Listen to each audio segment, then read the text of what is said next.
Très heureux de vous retrouver en ce début de semaine pour un nouveau grand rendez-vous de l'actualité parlementaire. Bonjour, le sommaire.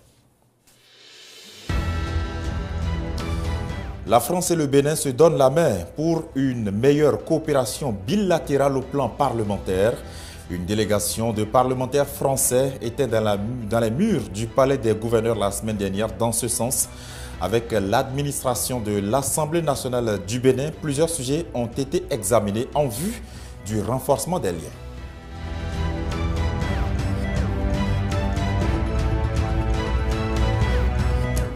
Comment peut-on expliquer l'incendie survenu dans un dépôt d'essence de contrebande à Sémécraqué en septembre dernier?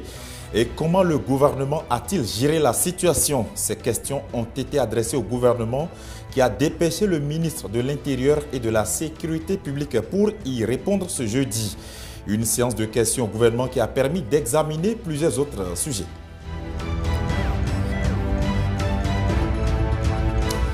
Et puis, nous sommes en fin d'année et vous courez certainement depuis quelques jours pour vous approvisionner pour les fêtes. Attention à ne pas consommer des produits contrefaits à même de nuire à votre santé. Des commerçants vendent des produits périmés ou frelatés en cette période. On vous dira tout dans le magazine du jour.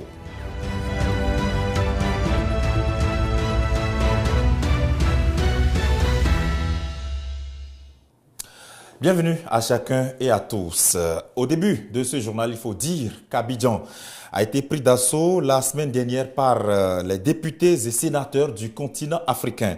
Des parlementaires qui étaient dans la capitale économique ivoirienne pour prendre part à la 80e session du comité exécutif de l'Union parlementaire africaine. À cette activité ouverte le lundi passé au siège de l'Assemblée nationale de Côte d'Ivoire, c'est le président du Parlement béninois, Louis Gbéonou Vlavonou en personne, qui a conduit la délégation du Bénin. Une délégation constituée entre autres de nos reporters Latif Boni, Ben Kevin Tchaoué et André Lokossi. C'est le Parlement ivoirien et Louis Gbéonou Vlavonou y fait son entrée en compagnie de Simplice Mathieu Sarandji. Le président du Parlement béninois et son homologue centrafricain prennent part à la 80e session du comité exécutif de l'Union parlementaire africaine. Si cette union interparlementaire est dirigée par la présidente du Sénat zimbabwéen, Mabel Shinamona, c'est bien Adama Bictogo, président hôte, qui accueille ses pairs. Je voudrais, dès l'entame de mon propos, vous souhaiter, au nom du Parlement ivoirien, la cordiale bienvenue à Abidjan, à Kouaba, en terre ivoirienne. Les 5 jours que vont durer les travaux, Louis Gbéonou Vlavonou et la délégation béninoise vont peser pour que la cause de la démocratie ne soit pas une cause orpheline. Et déjà, ils ont en la personne de Adama Bictogo un allié. Le président du Parlement ivoirien a convié tous les délégués à faire bloc derrière le combat pour des états de droit. Il ne peut y avoir de développement sans stabilité politique. C'est pourquoi il nous faut restaurer la paix et la stabilité au sein de nos États et renforcer l'état de droit.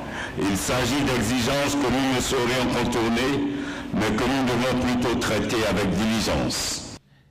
Intégration, marché commun, démocratie, développement et la sécurité, la présidente de l'UPA a inscrit les réflexions sur plusieurs axes. Axes qui, s'ils sont bien abordés, feront de l'Union une organisation des plus visibles et des plus efficaces. En installant ces caucus, on pourrait être en mesure de discuter et de faire des recommandations sur des questions qui sont importantes pour ces groupes. Et par conséquent, je vais faire des propositions pour amender certaines sections des statuts et j'aurai besoin de votre soutien pour ces changements que je voudrais améliorer. Louis Gbéonou Vlavonou aura pu compter sur Edmond Agoua, Olga Akitobi, Labio Amadou Djibril, Eugénie Kouana, Sani Bioyo et Abdul Hakim Radji pour marquer de l'empreinte béninoise cette première journée de la 80e session du comité exécutif de l'Union parlementaire africaine. J'ai constaté ici que au niveau de la note de présentation, on n'a du tout pas fait cas du point d'exécution du budget de l'exercice passé. Sur plus de 40 pays actifs, il n'y avait que 11 qui libèrent leurs cotisations. Sur quoi nous comptons? Puisque cela n'avait pas fait l'objet d'un débat, ça m'a un peu surpris. Je voudrais poser la question de savoir sur quoi nous comptons pour mobiliser cette recette et pouvoir exécuter notre budget. Au niveau des recettes, nous ne pouvons pas prendre comme recette des recettes diminuées ou des recettes de montant qui ne correspondent pas aux contributions que les États doivent payer. Logiquement, les États doivent payer leur engagement tel que c'est pris. Les délégués béninois et leurs homologues des autres parlements africains rêvent d'une union parlementaire continentale plus percutante sur les terrains du renforcement de la démocratie, du développement et de l'intégration. Et cette première journée a été riche en stratégies pour booster l'organisation. Voilà donc pour le lancement de cette 80e session du comité exécutif de l'Union parlementaire africaine au siège de l'Assemblée nationale de Côte d'Ivoire avec Latif Boni. Et eux, ils ne sont plus en fonction, les anciens parlementaires du Bénin, qui ont d'ailleurs pris un peu de l'âge, mais qui continuent de se montrer actifs dans le pays. Réunis au sein du creuset dénommé Association des anciens parlementaires du Bénin, en abrégé ASNAP Bénin. Ils étaient en assemblée générale en cette fin de semaine au siège de l'Assemblée nationale du Bénin au Palais des Gouverneurs, donc à Porto Novo. Du vendredi au samedi, ils ont scruté les activités qu'ils ont menées pendant les 4 dernières années. C'était en présence du directeur de cabinet du président de l'Assemblée nationale, Mathieu Awanson. Les détails avec Stéphanie Dekpemadora et Octave Adjourou. Ils continuent de s'engager pour contribuer à l'émergence de la nation. Les anciens parlementaires du Bénin se sont retrouvés dans leur ancienne maison ce 16 décembre 2023. Dans cet hémicycle, ils sont venus pour analyser et évaluer les travaux menés par le creuset ces 4 dernières années. À travers les bilans du mandat du bureau exécutif sortant, nous pourrons au moins conclure que l'espoir d'un avenir radieux est permis pour la SNAP Bénin. Vous allez me permettre d'en féliciter personnellement le directeur de cabinet du président Vlavonou, notre ancien secrétaire général du bureau départemental du Plateau, qui a très tôt oublié qu'il a cessé d'être membre de notre groupe. Des initiatives sociales au projet législatif, chaque aspect de leur engagement a été scrupuleusement mis en lumière par le secrétaire général. Tous les objectifs prévus au PTA, à savoir assurer le fonctionnement du secrétariat administratif, du bureau exécutif et des bureaux départementaux, mettre en œuvre le mécanisme d'assistance maladie-décès, poursuivre le dossier relatif au statut de l'ancien parlementaire et renforcer les échanges avec les institutions de la République ont été largement atteints. C'est une assemblée générale qui marque la fin du mandat du bureau exécutif actuel. Occasion d'une rétrospection à laquelle le président Louis Berounou Vlavonou, désigné président d'honneur, s'est fait représenter par son directeur de cabinet, Mathieu Awansou. Le président de l'Assemblée nationale, l'honorable Louis Berounou Vlavonou, soutient ce dynamisme et demande à la direction de l'association de continuer à conduire la destinée de l'association avec la dextérité qui la caractérise aujourd'hui. Le président appuiera également les efforts du bureau exécutif dans la réalisation de ces projets pour le bonheur de l'ASNAP. Oui, l'espoir est permis car la volonté de mieux faire existe. Et du côté du président de l'Assemblée nationale Les dispositions d'esprit sont exprimées dans ce sens. Les travaux ont été marqués par la réélection d'un nouveau bureau exécutif et des commissaires aux comptes. Une nouvelle ère qui commence pour Timothée Adanli, reconduit à la tête de ce creuset par 58 voix pour, 1 contre et 3 abstentions. Ceci pour un mandat de 4 ans.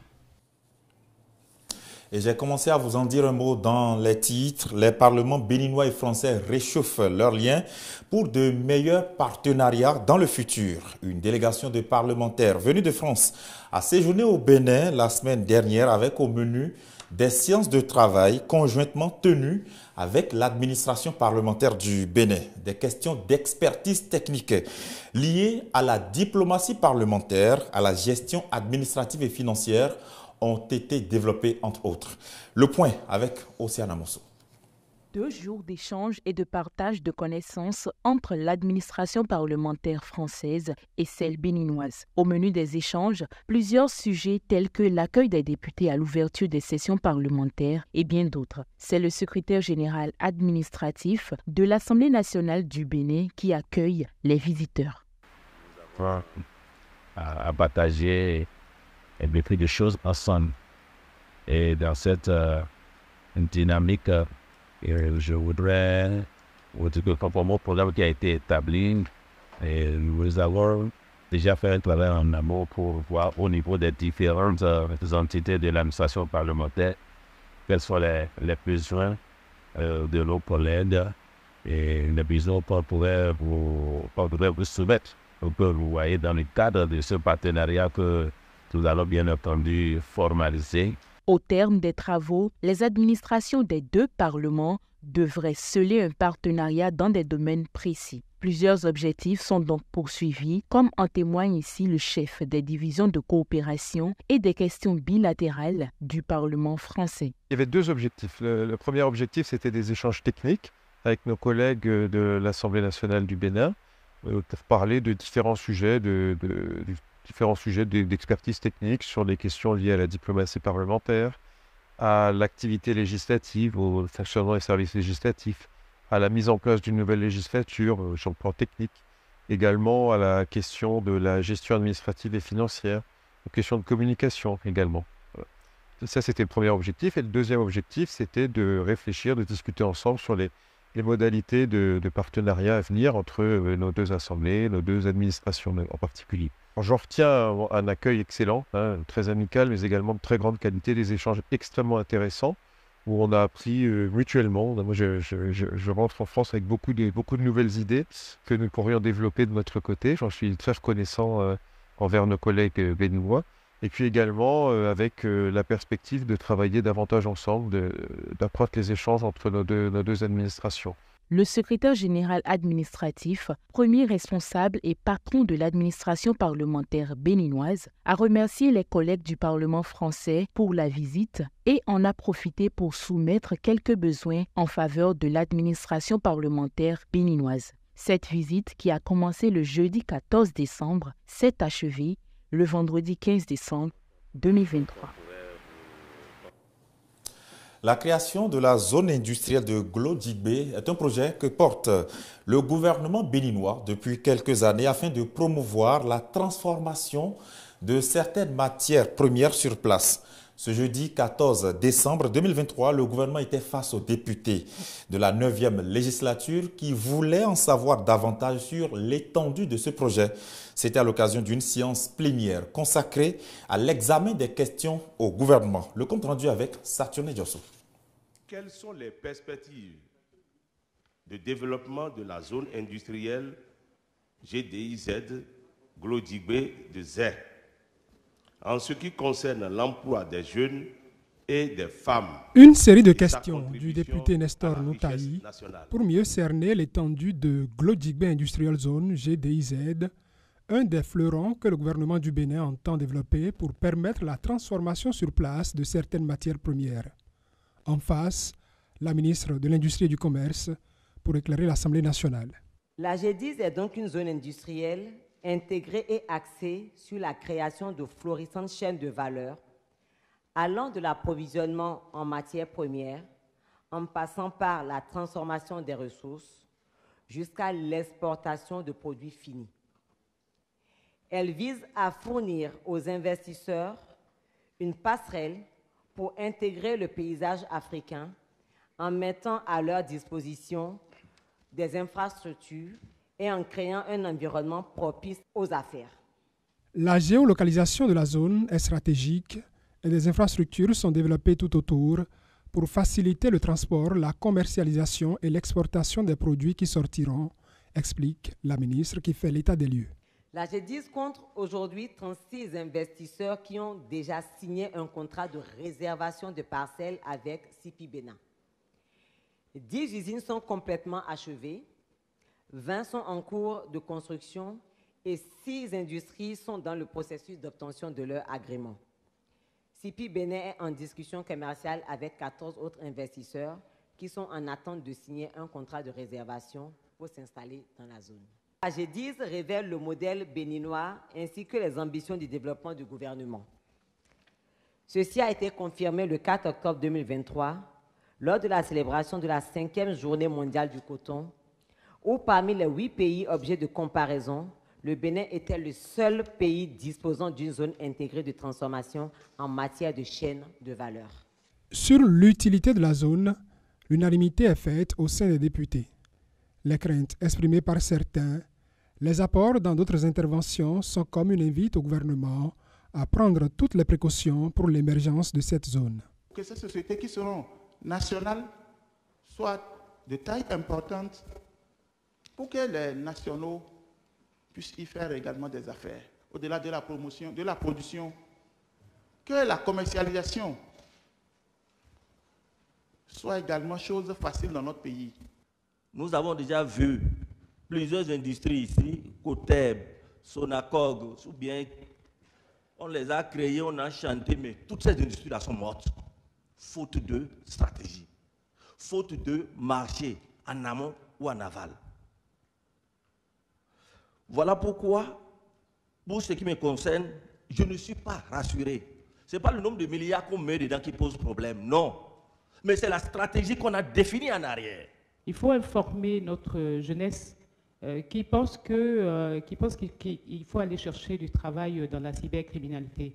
Non, tous les jours, il ne passe pas un seul jour sans que la G10 ne publie des offres d'emploi.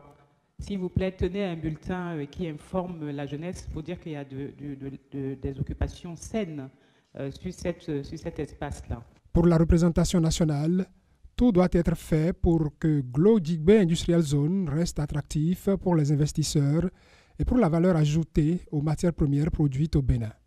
Un pari que le gouvernement entend gagner.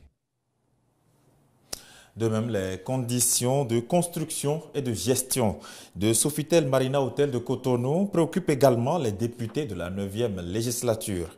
Au cours de cette même séance plénière du jeudi, le député Célestin Oussou a adressé une série de questions orales avec débat au gouvernement sur ce sujet. On fait le point avec Estelle Dokono. Nous allons organiser les débats. À travers le Conseil des ministres tenu le 13 mars 2019, le gouvernement a décidé de la transformation de Bénin Marina Hotel en un réceptif de type Sofitel et de rénover le centre international de conférences. Ce joyau étant désormais fin prêt, le député Célestin Oussou a interpellé le gouvernement sur le statut juridique de l'hôtel Sofitel Cotonou Hotel et Spa, le coût global des travaux de construction de cet hôtel et bien d'autres aspects. Quelle est la formule contractuelle qui a abouti à la sélection de ce partenaire pour réaliser les travaux? Après combien d'années l'hôtel entrera intégralement dans le patrimoine de l'État? Le ministre Yvon Détchenou, au nom du gouvernement, a apporté de la lumière sur les zones d'ombre liées à ce projet, tel qu'exprimé par l'auteur de la question. Le complexe hôtelier tel qu'il a été décrit tout à l'heure n'est pas le seul élément dans le coût. L'ensemble s'élève à 90 183 millions et c'est ce qui est aujourd'hui le coût total des travaux de construction de l'hôtel en cours. Après les explications du ministre de la Justice, plusieurs autres préoccupations ont été soulevées par les parlementaires. On pose la question, est-ce qu'on peut avoir le contrat qui lie l'entreprise de l'exploitation à l'État? Et on dit que c'est confidentiel, qu'il y a clause confidentielle. Expliquez-moi quelle clause confidentielle peut-il y avoir par rapport à la représentation nationale, plus est en lien avec des entreprises nationales. Monsieur le Président, il ne faut pas tolérer ce genre de réponse ici à l'Assemblée nationale. C'est inadmissible, inacceptable. Quand on entend Sofitel, ça fait le groupe Accor, ça fait un certain prestige. Savez-vous qu'il arrive des week-ends dans notre pays où les investisseurs arrivent et ils n'ont nulle part où loger parce que tous les hôtels sont pleins. Si l'opération était à refaire, en tout cas moi en tant que parlementaire, je demanderais au gouvernement de refaire pareil. Je pense que ça fait même partie des endroits qu'on peut faire visiter à des amis qui viennent au Bénin. Et c'est tellement beau, c'est tellement bien fait que même... Moi, je n'ai pas encore été à l'intérieur, hein, mais déjà rien que la clôture avec les pierres de la Takora bien taillées, ça donne un autre décor. Face à ce sujet, suscitant beaucoup d'intérêt de la part des élus nationaux, le gouvernement a promis d'apporter des éléments de réponse très prochainement par écrit. Et pendant cette séance de questions au gouvernement, l'exécutif a été interrogé sur l'incendie survenu dans un dépôt d'essence de contrebande à Sémécraké il y a quelques mois. Une question orale avec débat qui porte l'empreinte du député sédozan Jean-Claude Apiti, à laquelle le gouvernement a répondu par la voix du ministre de l'Intérieur et de la Sécurité publique, Alassane Seydou. Estelle Dokono. Veuillez vous asseoir, chers collègues. C'est un sujet vieux de plusieurs décennies qui revient une fois de plus en débat à l'hémicycle, suite à l'incendie survenu le 23 septembre dernier dans un dépôt d'essence de contrebande dans la zone frontalière bénino-nigériane de Sémécraké. Le gouvernement est appelé à répondre à une série de questions relatives à cette situation ayant causé un nombre prolifique de pertes de vies humaines et de blessés graves. C'est le député sédozan Jean-Claude Apiti qui porte le sujet à travers des questions. Quel est à cette date le bilan des dégâts humains et matériels causés par l'incendie? Qu'en est-il de l'alerte de cet incendie et du délai de réaction des services de sapeurs-pompiers et des membres du gouvernement? En réponse à ces interrogations, le gouvernement, par les voix des ministres en charge de l'Intérieur et de la Sécurité publique et du Commerce, apporte des éléments d'explication. L'incendie a occasionné 59 victimes, dont 34 morts calcinés sur le site, 12 décès enregistrés au Centre national hospitalier universitaire Hubert Kotokou-Maga et 1 au Centre de traitement des épidémies d'Abomey-Calavi, et 12 survivants, parmi lesquels 10 guéris et 2 en cours de traitement. L'équipe du véhicule de secours et d'assistance aux victimes du centre de secours de Sémécraké s'est présentée sur les lieux à 10h06, soit 7 minutes après la réception de l'alerte. Le gouvernement a également répondu à d'autres préoccupations liées à la reconversion des acteurs impliqués dans le commerce de l'essence de contrebande et le niveau d'exécution de la mise en place des mini-stations lancées par le gouvernement en 2022. Un moment de débat pour l'ensemble de la représentation nationale. Les réponses du gouvernement laissent augurer qu'un drame comme celui qui est survenu le 23 septembre 2023 ne peut plus, à l'avenir, avoir la même amplitude. Par rapport aux mini-stations commandées par le gouvernement, je félicite une fois le gouvernement pour ça. C'est une bonne chose. Mais ces mini-stations-là, c'est commandé pour qui? Qui a commandé? C'est pour qui? Ce commerce est devenu une activité secondaire pour nos populations et on ne peut que les accompagner pour le moment dans ce commerce-là, malgré le risque que ça comporte. Le gouvernement a profité de la séance plénière pour présenter ses condoléances aux familles éplorées. Au vu des différentes préoccupations soulevées par les députés, il dit être conscient de l'ampleur de la situation en promettant de poursuivre ses actions dans le but d'amoindrir le fléau pour la sécurité des uns et des autres. Et puis les députés ont aussi entendu des explications du gouvernement au sujet de l'état actuel de l'enseignement au Bénin. C'est suite à plusieurs questions orales avec débat adressés à l'exécutif par 3 députés de différents groupes parlementaires. De la situation des aspirants au métier de l'enseignant aux autres aspects liés à l'école béninoise dans son ensemble, les ministres Saliman Karimou et Kwaro Yves Chabi ont largement entretenu la représentation nationale. Saturne Diosso pour le compte rendu. L'état actuel de l'enseignement en République du Bénin. Le système éducatif béninois, au cœur des débats en début de plénière ce jeudi 14 décembre 2023 à l'Assemblée nationale. Préoccupé par la qualité du système d'enseignement et de certains de ses acteurs, notamment les aspirants au métier d'enseignement AME, 3 députés ont adressé des questions au gouvernement.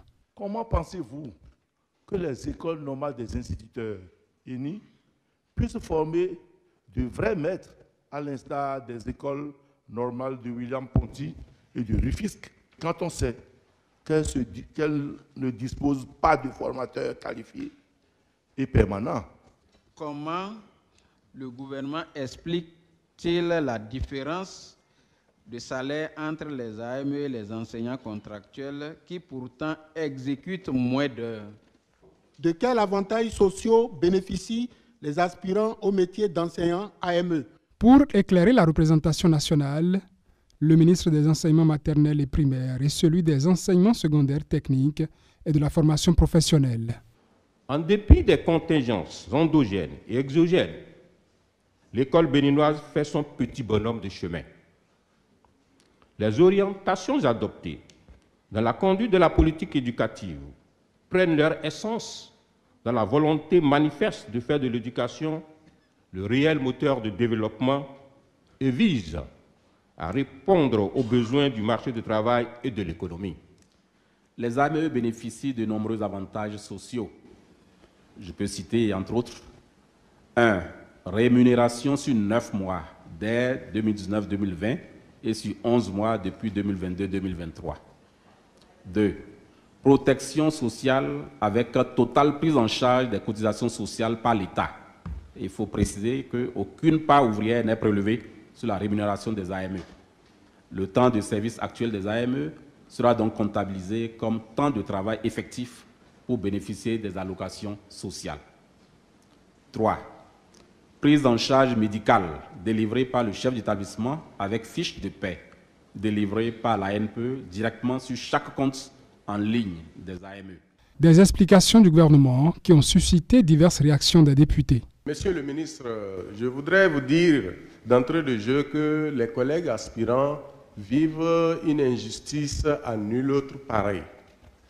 À salaire, c'est-à-dire à diplôme égal, je suis souvent gêné de voir les collègues se sacrifier et au finish, on les paye à peine le tiers de ce que nous percevons, nous les contractuels. Ça me fait mal. Monsieur le ministre, je vous demande de faire un plaidoyer pour régler cette situation de nos collègues AME. Monsieur le Président, dites aux membres du gouvernement qui sont là de ne pas s'arrêter en si bon chemin. L'Union progressiste, le renouveau, soutient la dynamique de l'amélioration continue qui est en cours. Étant donné que les enseignants sont déjà évalués au départ et qui sont en train d'exercer depuis plus de 3 ans, est-ce que la capitalisation de cette expérience-là ne suffit pas pour reverser directement ceux qui, disons, les plus anciens? S'il faut trouver des clés de répartition par matière, par discipline, pour aller progressivement, est-ce que ce n'est pas plus équitable pour tous que de parler d'évaluation en situation de classe? Les ministres des sous-secteurs concernés entendent faire parvenir d'autres précisions par écrit à la 9e législature qui semble être désormais à fond dans son rôle de contrôle parlementaire de l'action gouvernementale. Ainsi prend fin la première partie de ce magazine d'information avec ces nouvelles parlementaires telles que vues et traitées par notre rédaction. Voyons à présent ce que nous proposent les autres rédactions en ce lundi.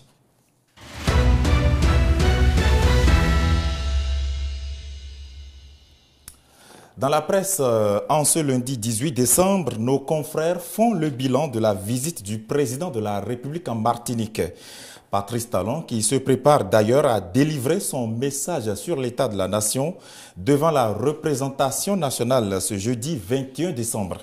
Mais bien avant cela, bien avant la tenue de ce rendez-vous constitutionnel annuel, le gouvernement était dans l'antre de l'hémicycle, comme vous l'avez suivi tout à l'heure, le jeudi passé, pour répondre aux questions des députés. Tous ces sujets sont dans la revue de presse que nous présente Ilyas Adeleke. Mesdames et messieurs, bonjour. Contrôle de l'action gouvernementale à l'Assemblée nationale. La 8e législature joue véritablement son rôle dévolu par la Constitution. Et le journal L'événement du jour de nous dire que le gouvernement éclaire les députés sur plusieurs sujets d'actualité à l'occasion d'une séance plénière à l'Assemblée nationale. Adiaché News s'inscrit dans le même registre et affirme que plusieurs sujets, dont entre autres l'état de l'enseignement, la situation des AME, sont passés au scanner par le ministre Salimane Karimou face à la représentation nationale. Dans un autre registre, le coopérant nous apprend que Louis Béounou Vlavonou a été distingué pour ses contributions à l'enracinement de la démocratie au Bénin. Le journal précise que le prix lui a été décerné ce dimanche à l'occasion de la 6e édition des Africa Corridé Awards. Parlons à présent diplomatie. Le quotidien de service public La Nation parle du voyage du chef de l'État en Martinique. À la une du journal peut-on lire Patrice Talon en Martinique, une visite inédite empreinte d'émotion. Une information est également relayée par l'événement du jour. Mon confrère déclare que le président Talon appelle à une réparation conquérante au sujet de la traite des Noirs vers la Martinique. L'actualité, c'est aussi le discours sur l'état de la nation.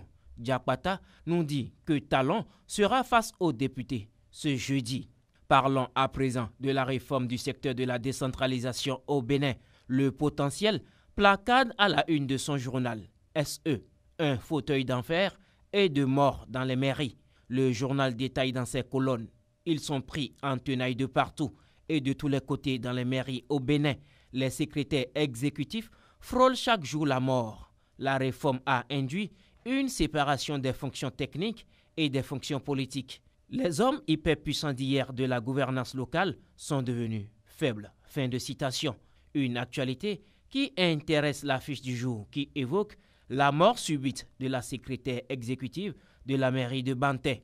Le journal va plus loin et dit que la mise en œuvre de la réforme sur la décentralisation au Bénin continue de faire des victimes.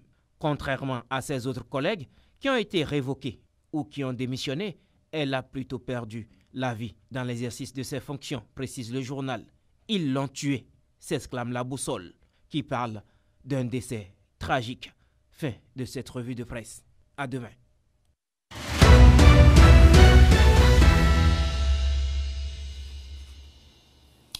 Lundi prochain, nous serons le 25 décembre, jour de Noël. Puis, le lundi suivant, ce sera le Nouvel An partout sur la planète. Un rendez-vous festif annuel où tout le monde y va de ses moyens pour s'offrir les meilleurs repas et boissons en se faisant plaisir. Seulement, en cette période de fin d'année, plusieurs commerçants font écouler sur le marché des produits dangereux pour la santé. S'ils ne sont pas déjà périmés, c'est qu'ils ont été contrefaits avec tous les risques sanitaires qu'ils peuvent comporter pour les consommateurs. Dans le reportage que vous allez voir, la directrice départementale Ouémé Plateau du commerce attire l'attention de tous et appelle à la vigilance. Mise en vente des produits avariés, le piège des commerçants aux consommateurs, c'est le magazine que je vous propose signé Océane Amoussou sur des images prises par Marc Eston et Riola. Vous aimez du bon vin, du whisky ou encore d'autres produits alimentaires importés? Eh bien, vous êtes périodiquement exposé à plusieurs risques, dont notamment la consommation des produits déjà avariés.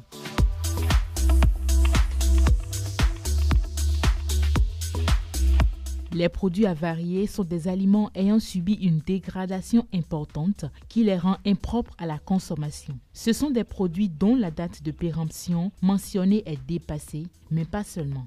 Il y a des produits qu'on retrouve dans les rayons des surfaces alimentaires qui sont cabossés et qui sont...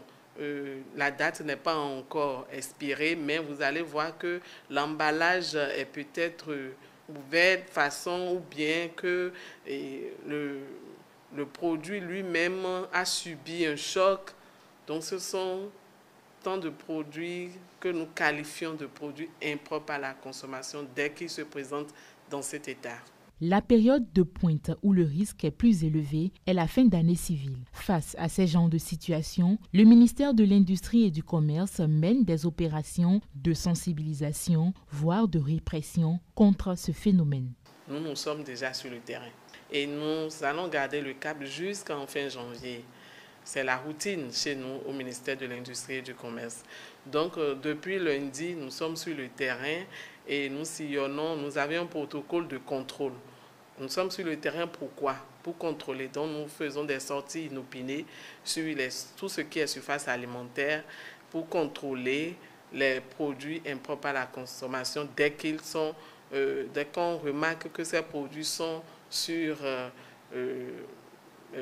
exposés sur les rayons ou bien par terre, comme disent les liquidations, nos bonnes dames crient, venez acheter, le produit est moins cher, et comme on dit, nous sommes à Porto Novo et des quoi pour boire, des trucs comme ça. Donc nous, dès qu'on rencontre ces gens de commerce-là, on essaie de voir qu'est-ce qu'elle a sur la tête ou bien qu'est-ce qu'elle a exposé, est-ce que c'est propre à la consommation. Consommer un produit avarié représente un grand danger pour la santé de l'homme. Ce dernier est exposé à des intoxications alimentaires pouvant conduire à la mort. Il est donc important pour les populations de rester éveillées. Le consommateur béninois, le citoyen béninois doit avoir ce réflexe-là de contrôler ce qu'il achète. Contrôler les produits, tourner les produits, essayer de lire les dates, apprécier la qualité de l'emballage, comment se présente le produit. Pas parce qu'un produit qui est vendu normalement à 1000 francs, on vous le cède à 300 francs, que vous allez prendre ça. Il y a des liquidations, des ventes promotionnelles et soldes qui se font de façon régulière et réglementaire. C'est ce à quoi moi j'appelle l'attention de nos frères béninois et étrangers résidant au Bénin.